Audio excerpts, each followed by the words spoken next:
오늘따라 둥지를 지키던 어미 원앙의 행동이 심상치 않다.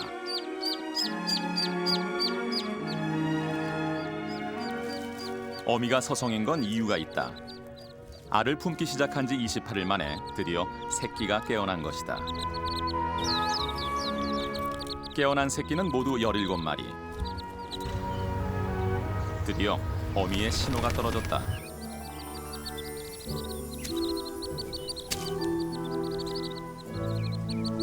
어미의 허락이 떨어지기 무섭게 새끼들은 10m 높이의 둥지 밖으로 뛰어내린다. 거침없이 뛰어내리는 녀석들의 용기가 대견하기는 하지만 10m란 높이는 위태로워 보이기도 한다.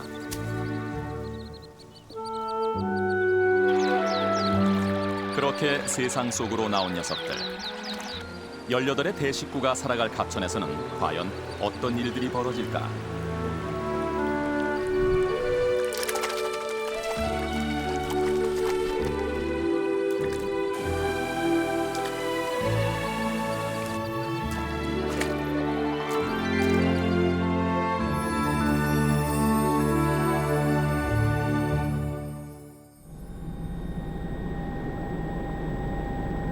대둔산 북동쪽에서 발원하는 갑천은 금강의 제1지류다. 갑천은 대전의 한복판을 관통하는 3대 하천 중 규모가 가장 큰 대전의 대표 하천. 인구 150만의 광역도시를 굽어 흐르는 대전 시민의 생명의 젖줄이기도 하다.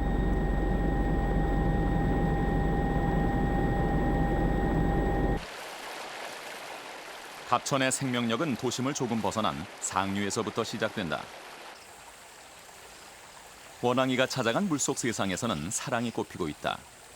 피라미도 산란이 임박했다.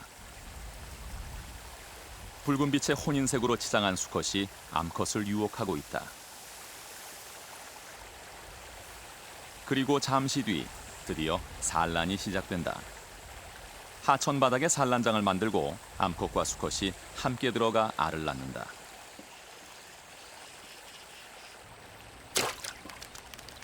원앙이의 집단 서식지에는 벌써 많은 녀석들이 찾아왔다.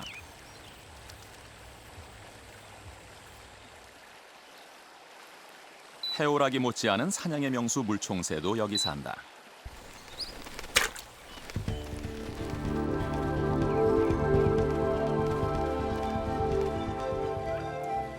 원앙은 물의 흐름이 잔잔하고 숲이 우거진 곳을 좋아한다.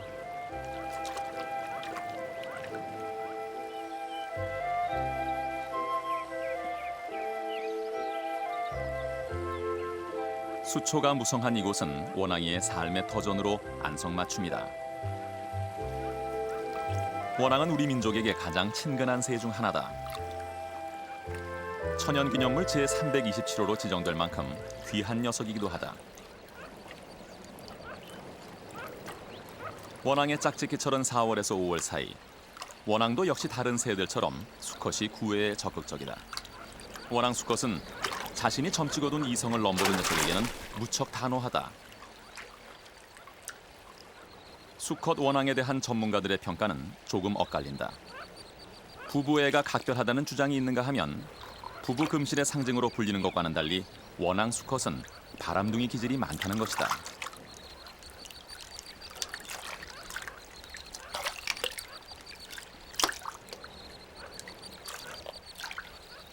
실제로 원앙의 부부애는 어떨까?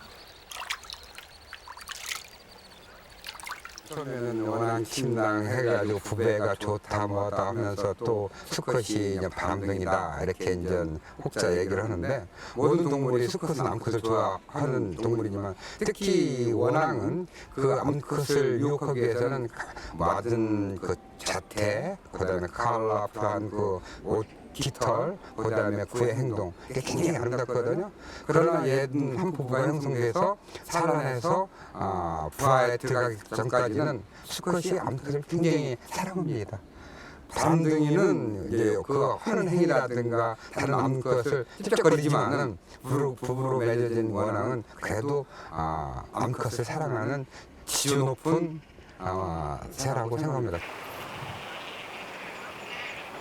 늘 암수가 함께 다니는 원앙이 오늘은 수컷만 2마리가 있다. 암컷은 어디 간 것일까? 혹시 이 녀석 때문일까? 원앙이 노는 물의 모습을 드러낸 수달. 수달은 호수의 최강자, 하천의 최상위 포식자다. 날렵한 유선형의 몸매로 천부적인 수영 실력을 자랑하는 수달. 수달은 물고기는 물론 물가에 사는 파충류와 작은 포유류도 거뜬히 먹어치울 정도로 식성이 좋다.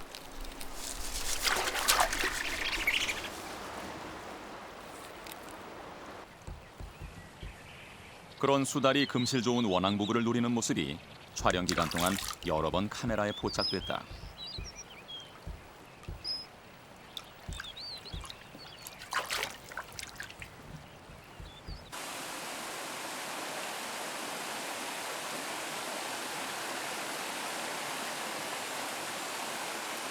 합천 상류의 수락 계곡은 버들치의 세상이다.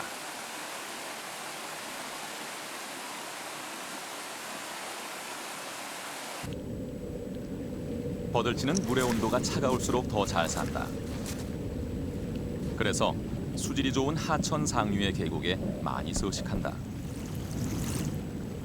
1급수에만 사는 것으로 알려진 버들치가 갑천 상류의 수질을 잘 말해주고 있다. 버들치도 사랑의 결실을 맺어야 할 시기다. 유난히 덩치가 큰 녀석이 수컷이다.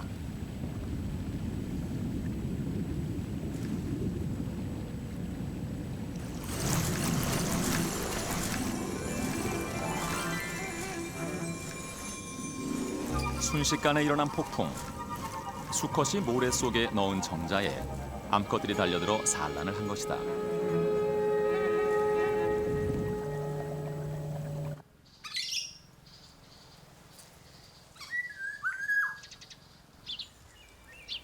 새들의 짝짓기가 끝나는 5월 말이 되면 숲속에서는 둥지 찾기 전쟁이 벌어진다.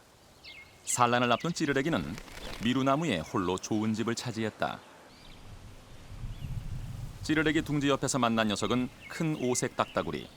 부리에 한가득 먹이를 물었다.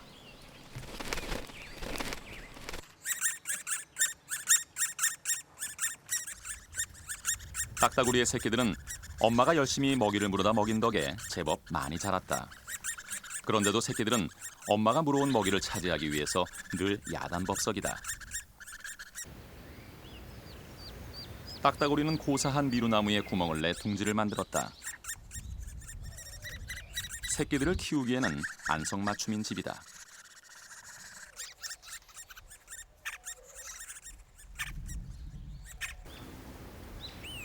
반대편 가지.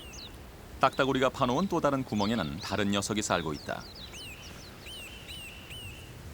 동고비다. 올해는 동고비가 딱따구리 집에 새를 들었다.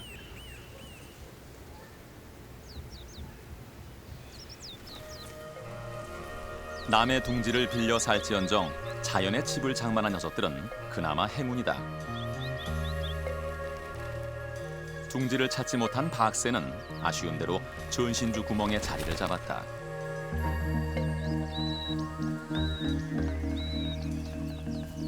그런데 오늘따라 전신주 주변이 시끌시끌하다. 곤줄박이 때문이다.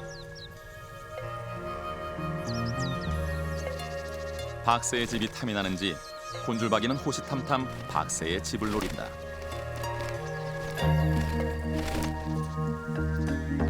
박새도 좀처럼 전신주 주변을 떠나지 않고 있다. 곤줄박이로부터 전신주 안의 둥지를 지키기 위해서다.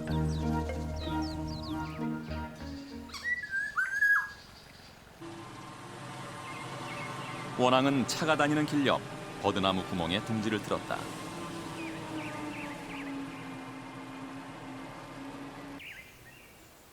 새끼를 키우기에 그다지 좋은 곳은 아니다. 하지만 물가에서 이 정도의 고목을 찾기란 쉽지 않은 일임을 생각할 때 원앙의 선택이 이해가 된다.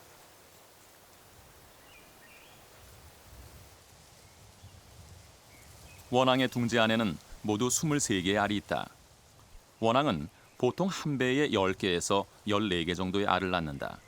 23개면 한 마리의 원앙이 낳은 알이라고 보기에는 양이 많다. 어찌된 일일까? 원앙 같은 경우는 유일하게 그 나무구멍에서 번식을 하는 새인데요.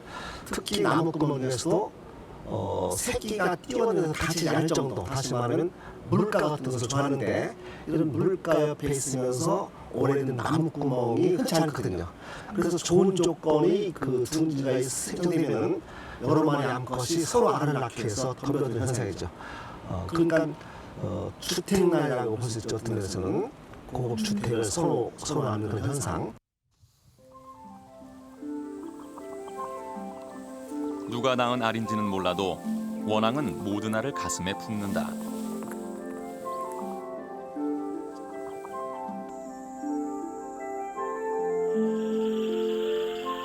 며칠 후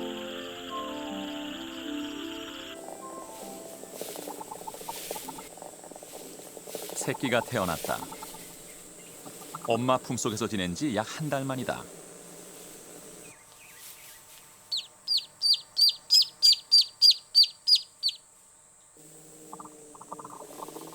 원앙은 보통 28일에서 30일 동안 알을 품는다.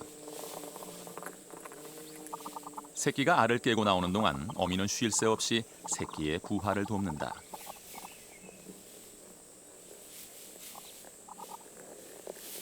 천적의 공격을 피하기 위해 어미는 때론 껍질을 먹어치우기도 한다. 한 녀석, 두 녀석, 새끼들이 차례로 알에서 깨어났다.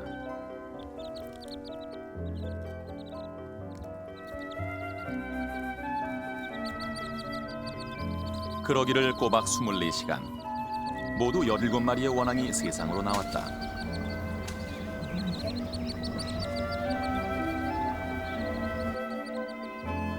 그리고 더 큰 세상으로 가기 위해 새끼들은 둥지를 떠난다.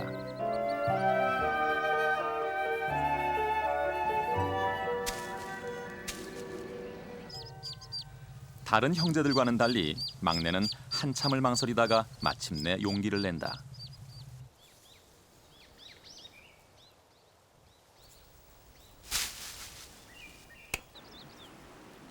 하지만 녀석을 기다린 건 엄청난 불행이었다. 착지하는 순간 돌덩어리에 부딪히는 사고를 입은 것.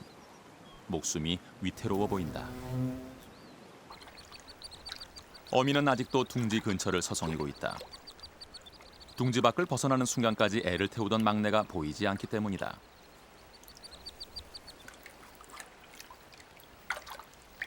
막내의 사고를 아는지 모르는지 어미는 아직도 막내에 대한 미련을 버리지 못하는 눈치다. 그러나 끝내 막내는 엄마의 품으로 가지 못했다.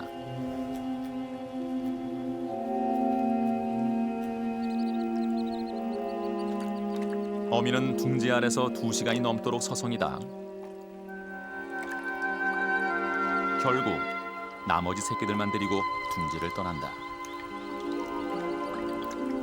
이제는 살아있는 새끼들을 잘 지켜내는 것이 어미에게는 더 중요한 일이기 때문이다.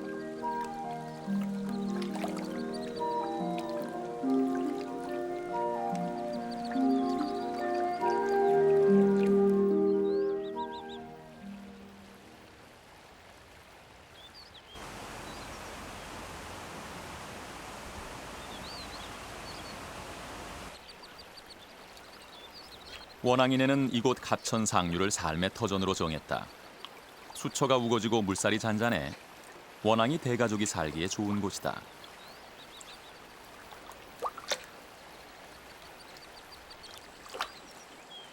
원앙이는 수초에 붙은 작은 풀씨나 작은 벌레들을 좋아한다.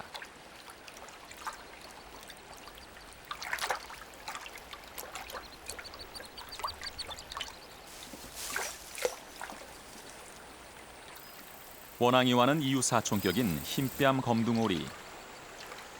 흰뺨 검둥오리 새끼들도 먹는데 정신이 없다.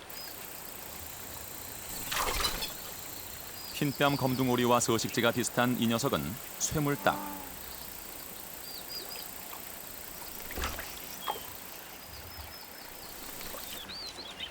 쇠물딱 새끼는 참 우스꽝스럽게 생겼다. 녀석은 대머리다. 아니, 정수리 털이 비어 있어서 대머리처럼 보이는 것이다. 녀석은 어디 하나 예쁜 곳이 없다. 하지만 어미 눈에는 녀석이 한없이 예쁜 모양이다. 하긴 제 자식이 귀하지 않은 어미가 어디 있을까. 갑천 상류인 원앙이의 서식지에는 다양한 종류의 새들이 찾아와 새끼를 기른다.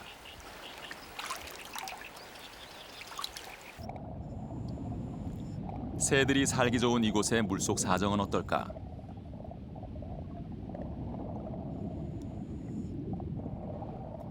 물속에는 수초 뿌리가 무성하다. 수초는 새들의 먹이일 뿐만 아니라 물고기들에게도 삶의 터전을 만들어준다. 민물 새우 징거미는 강바닥에 깔린 부유물을 먹어치우는 훌륭한 청소부. 말조개 앞에서 흰줄 납줄개들의 한바탕 싸움이 벌어졌다. 먼저 신방을 차리기 위해 점치고 둔 곳을 다른 녀석이 접근한 것이 싸움의 원인이었다. 일단 다른 녀석들의 접근을 막아낸 수컷이 말조개 앞으로 암놈을 유인해왔다. 암컷이 말조개 안에 알을 낳도록 하기 위해서다. 흰줄 납줄개 암컷은 말조개의 몸을 빌려 산란을 한다. 말조개가 숨을 쉬기 위해 출수공을 여는 순간 2, 3초 사이에 일을 끝내야 한다.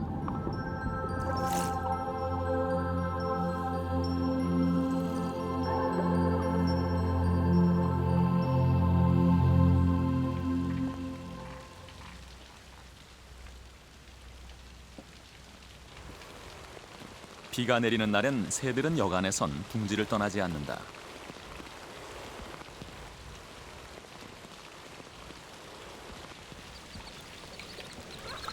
물가에서 새끼를 기른 어미 원앙에게 이렇게 비가 오는 날은 비상이다. 물이 불어나면 아직 제대로 헤엄을 잘 치지 못하는 어린 새끼들이 떠내려갈 위험이 있기 때문이다. 한 곳에 집을 정하지 않고 사는 원앙이네는 이렇게 비가 오는 날이면 무척 처량해진다.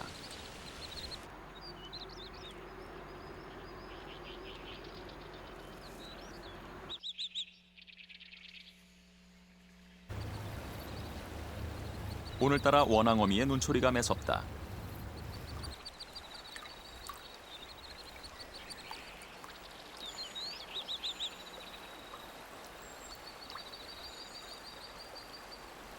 오늘 수업의 주제는 새끼들 스스로 엄마 찾아가기.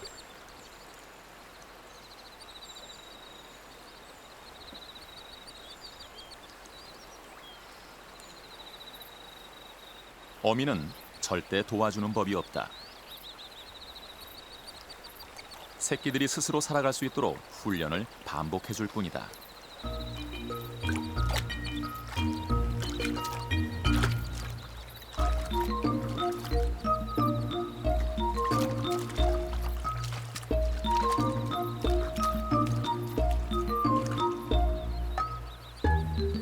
엄마 찾기 수업이 끝나자 어미는 새끼들을 수초가로 데리고 간다.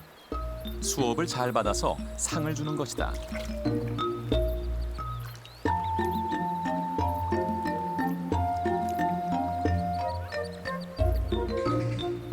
새끼들이 정신없이 먹이를 먹는 동안 어미는 다른 곳으로 이동을 한다. 그런데 어미의 뒤를 따르는 녀석은 고작 3마리뿐이다.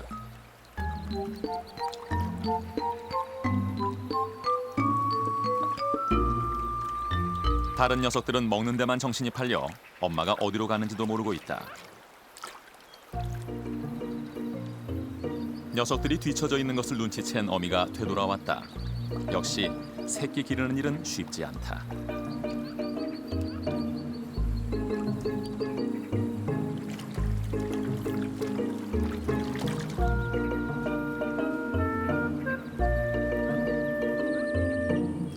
모두가 신호를 잘 알아차렸는데 한 녀석만 끝까지 못 알아차린 눈치다.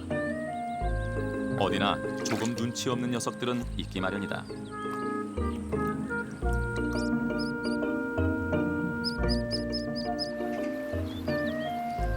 이렇게 어미 원앙은 새끼들을 키우고 가르치느라 연일 고생이 많다.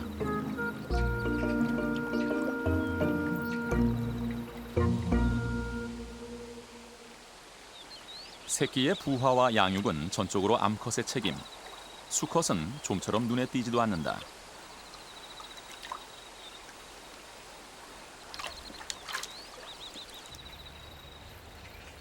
그렇게 다정다감하던 수컷은 알에서 깨어난 새끼들을 강 건너 불 보듯 하며 그저 멀찌감치해서 지켜만 보고 있다. 짝짓기 이후 외모도 부쩍 초라해졌다. 이 즈음 원앙 수컷의 체면은 말이 아니다.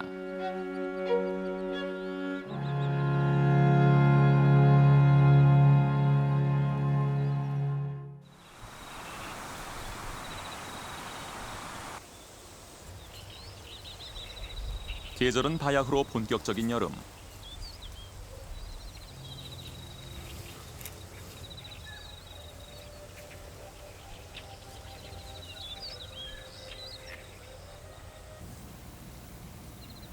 장마철이 가까워지면 어미들은 더욱 바빠진다. 부화하자마자 왕성한 식욕을 보이는 새끼들 때문이다. 우기가 되기 전에 잘 먹어두어야 한다.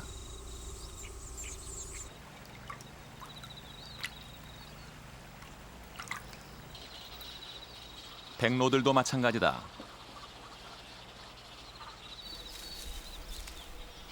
해오라기, 황로, 외가리 같은 백로류들은 보통 한데 모여 산다. 천적으로부터 어린 새끼들을 효과적으로 보호할 수 있기 때문이다.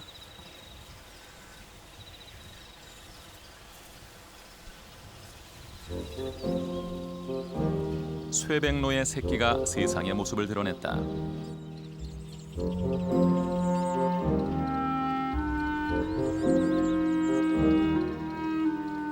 엄마처럼 미끈한 멋쟁이가 되려면 시간이 한참 걸릴 것 같다.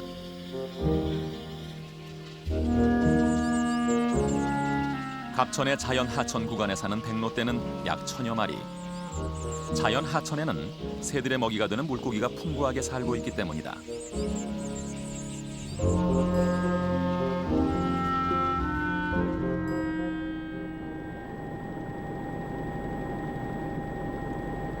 구비구비 여울과 소가 잘 발달돼 있는 갑천은 여전히 수많은 새들의 좋은 서식 공간이자 물고기의 천국이다.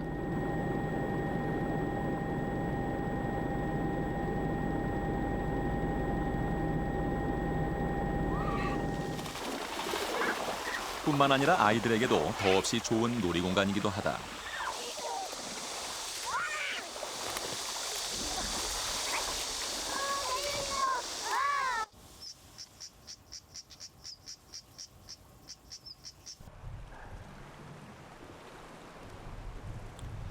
그러나 갑천이라고 상황이 모두 다 이렇게 좋은 것은 아니다.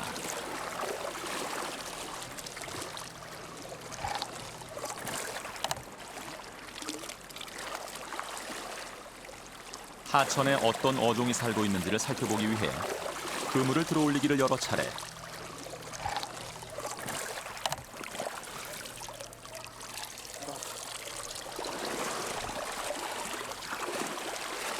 귀한 녀석이 들어왔다. 미호종개다. 얘는 수컷이에요? 아직도 이곳에 미호종개가 살고 있다는 것은 위안이 아닐 수 없다. 미호종개는 천연기념물 제454호로 지정된 귀한 녀석. 가늘고 깨끗한 모래바닥이 있는 하천에서 주로 서식한다. 이번에는 하천 바닥의 상황을 알아보기로 했다. 불과 5cm 정도 깊이의 하천 바닥의 흙이다. 원래 이게 맑은 모래가 깨끗한 모래가 있던 데가 이렇게 변했다는 얘기죠. 작은 곤충들서부터 뭐 미생물이나 아니면 규조류 이런 것들을 먹고 사는데 얘들이 이제 이게 살 수 없을 거라고. 먹이 자체가 살 수 없으면은 결국에는 얘들도 여기서 떠날 수밖에 없는데 떠날 수 있는 장소가 없잖아. 여기 아니면은. 그러니까 여기서는 지금 근근히 버티고 있는 거라고 보면 되죠. 버틴다는 게 이제 그게 언제까지 갈지는 누구도 장담을 못하는 거죠. 예. 이게 여기뿐만 아니라 아무데나 떠도 다 똑같아 지금. 이거. 갑천의 중상류 지역에까지 주거지가 확대되면서 나타나는 현상이다. 이런 환경에서 과연 언제까지 건강한 생명의 숨소리들을 들을 수 있을까?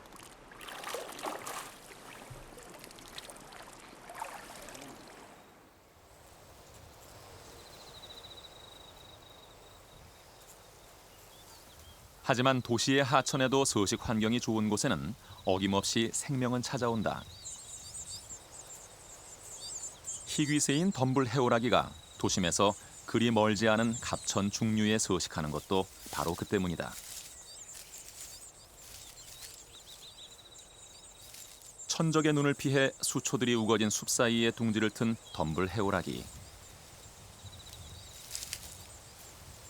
어미는 이제 막 부화한 새끼들을 위해 마른 풀로 둥지를 단장한다.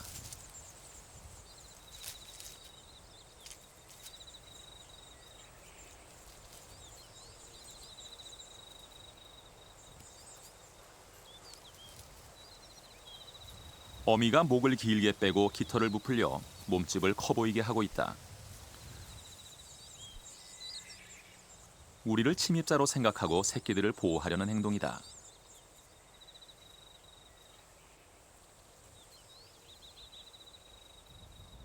하지만 어미는 어느 때고 주변의 경계를 게을리하지 않는다.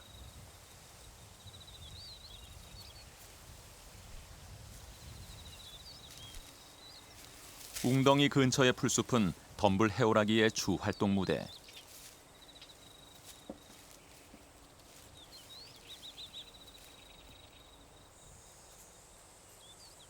줄 밑동에 매달리면 크게 힘을 들이지 않고도 물속의 먹이를 잡을 수 있기 때문이다. 덤불 해오라기는 이렇게 묘기를 부리듯이 양다리로 몸을 지탱하며 물고기 사냥을 한다.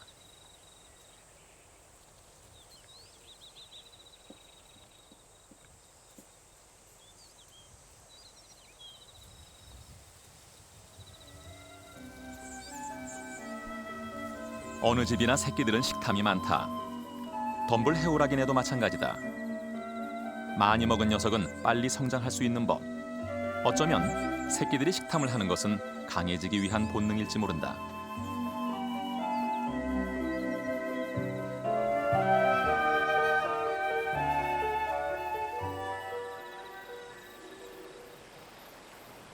여름이 한가운데 있다.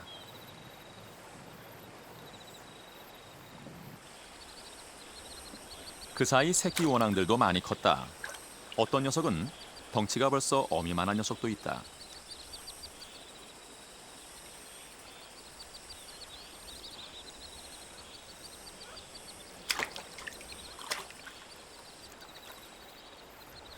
원앙은 사람의 발길이 잘 닿지 않는 한적한 곳을 좋아한다. 다른 종과 어울리는 것을 싫어할 정도로 귀족적인 성향을 지녀서 늘 자기들끼리만 어울려 지낸다.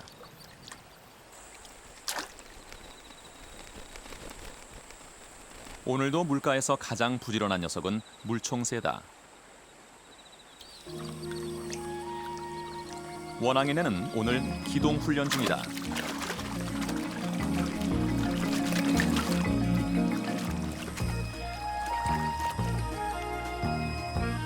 기동 훈련을 연상시키는 이 단체 행동은 홀로 서기를 위한 마지막 훈련. 원앙은 태어난 지 10개월 정도면 완전한 어른이 된다. 어른이 되기 전까지 원앙은 이렇게 부지런히 홀로 서는 연습을 해야 한다.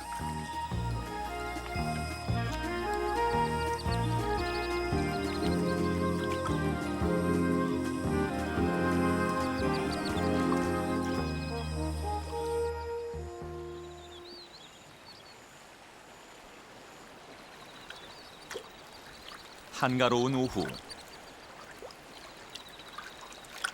원앙인의 가족 틈 사이로 또래에 못 보던 원앙 한 마리가 들어왔다.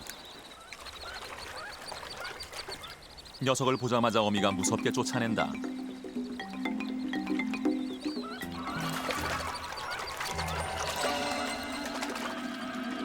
어미는 녀석에게 무척이나 사납게 군다. 이방인을 쫓아낸 어미도 으쓱, 새끼들도 으쓱, 잘난 척을 한다.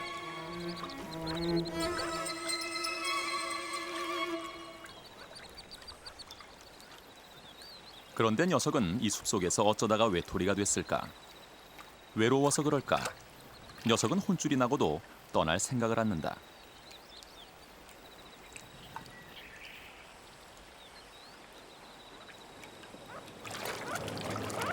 다시 새끼들 틈을 얼쩡거리다가 어미에게 또 혼쭐이 난다.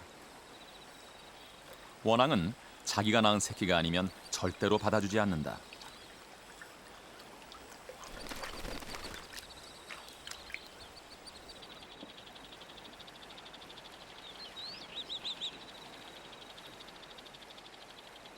원앙인의 이웃에는 귀한 녀석이 산다.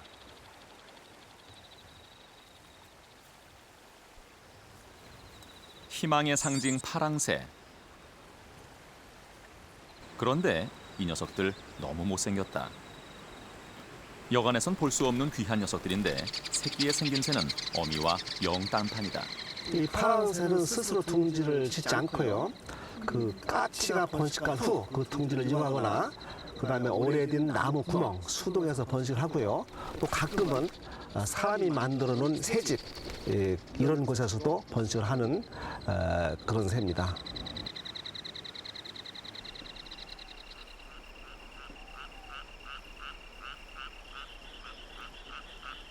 갑천의 밤이 왔다.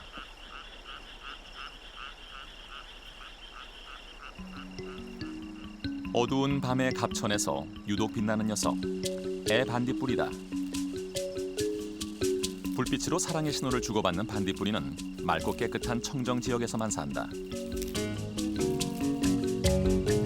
그래서 반딧불이가 사는 하천은 생명이 살아 숨쉬는 건강의 상징.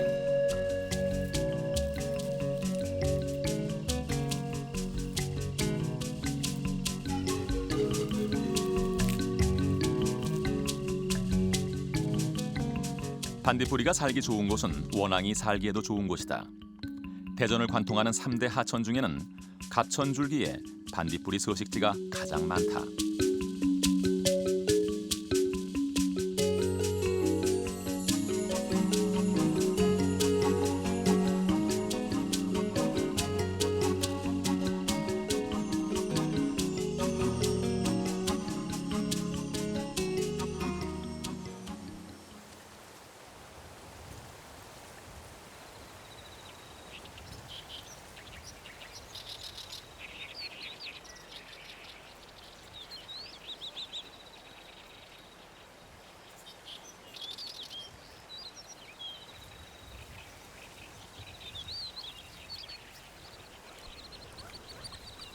원앙이 활동하기 가장 좋은 시간은 새벽이다. 밤에 천적들의 활동이 뜸한 시간이기 때문이다. 본격적인 장마가 시작될 조짐이 보여서일까. 오늘따라 원앙 가족들이 유난히도 부지런을 떤다.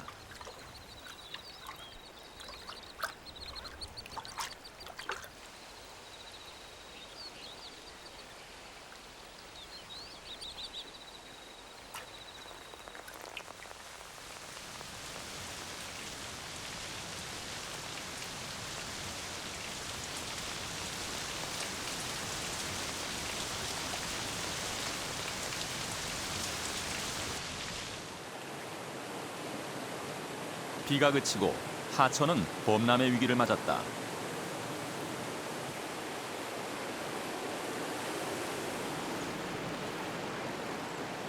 새들도 피해가 컸다. 갑천변에서 부활을 꿈꾸던 오리알들이 진흙 속에 잠겼다. 그리고 녀석들의 꿈과 희망도 그 속에 묻혀버렸다.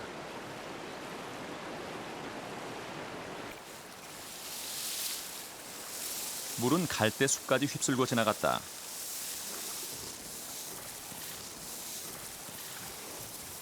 물가를 삶의 터전으로 사는 새들에게 갈대 숲은 절대적으로 필요한 존재다. 장마가 시작되기 전 갈대 숲에 둥지를 틀었던 집주인은 어디로 갔을까?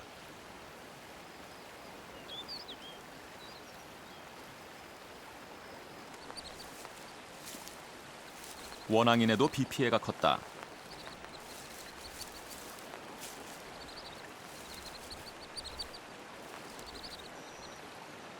원앙의 쉼터인 물 가운데의 작은 섬이 세찬 물살에 완전히 잠겨버린 것이다.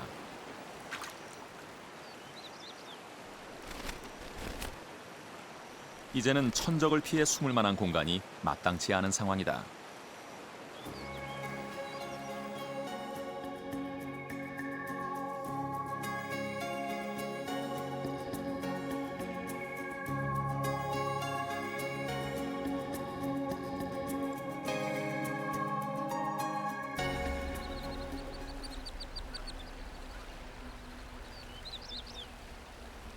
이유야 어찌됐든 엄마 체면이 말이 아니다.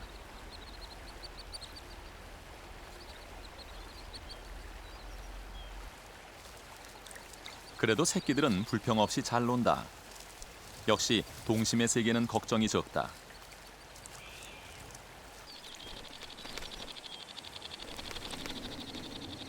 그 사이 파랑새도 부쩍 컸다. 인물도 한결 좋아지고 깃털에도 윤기가 붙었다.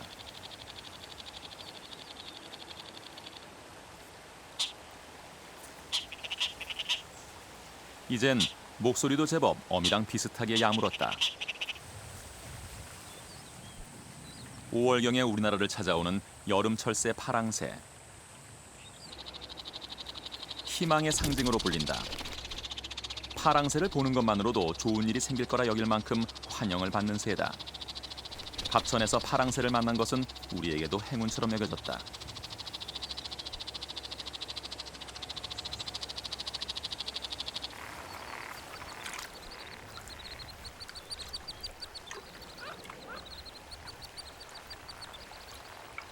파랑새 못지않게 많은 사람들의 사랑을 받는 새가 바로 원앙. 지난 82년부터는 천연기념물로 지정돼 보호하고 있다. 앞으로도 원앙의 종족 보존은 반드시 필요한 일로 여겨지고 있다. 예전에는 우리가 보기 힘든 게 원앙이었어요. 단지 요즘 와서 환경을 생각하고 수질이 좋아지고 그다음에 애들이 서식할 수 있는 살림이 우호됐기 때문에 원앙을 가까이 볼 수 있는 동물로 변화된 거지 예전부터 많이 있었던 건 아니거든요.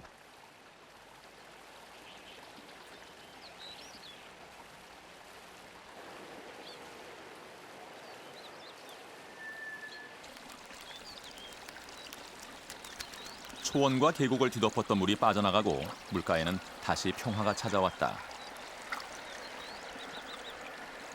범람과 파괴 그리고 변화. 그 앞에서 조금 우왕좌왕하기도 했지만 자연의 생명력은 빠르게 회복되기 시작했다.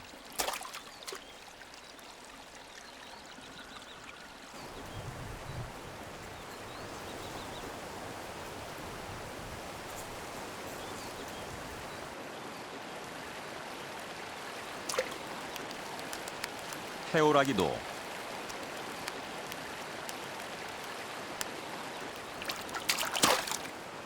백로도 생명력은 더 강해진 것 같다.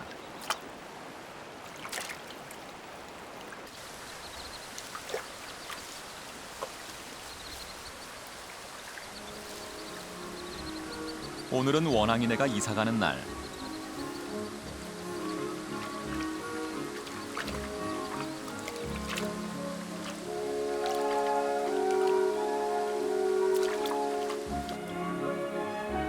장마로 인해 수중보 아래쪽의 하천 환경이 급격히 나빠졌기 때문이다.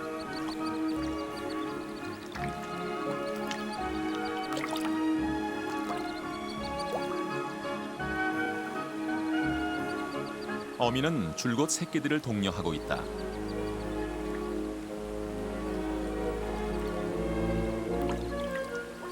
원앙이네의 새 보금자리는 수중보 위쪽의 호수.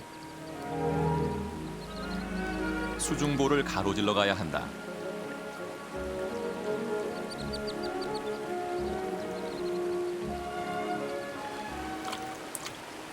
수중보는 최고의 사냥꾼 해오라기도 실수를 할 만큼 물살이 빠른 곳이다.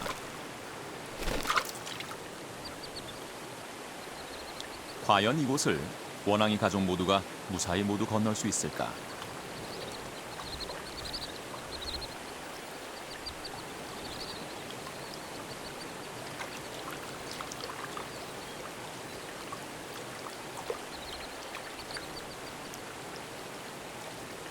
역시 생각했던 것처럼 수중보를 건너는 일은 만만한 일이 아니다. 그렇게 몇 차례 떠밀려 내려갈 고비를 넘기고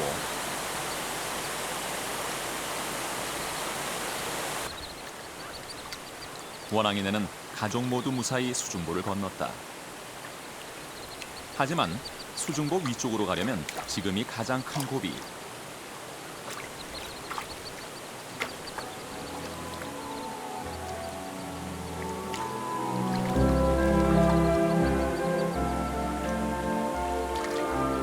모두가 해냈다.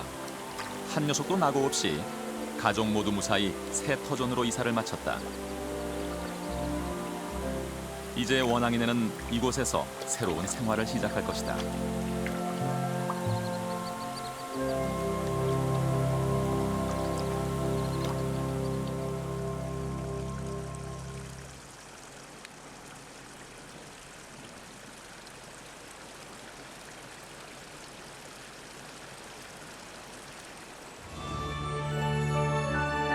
오늘도 갑천에서는 새 생명이 태어난다. 생명을 키워내는 도시 하천 갑천.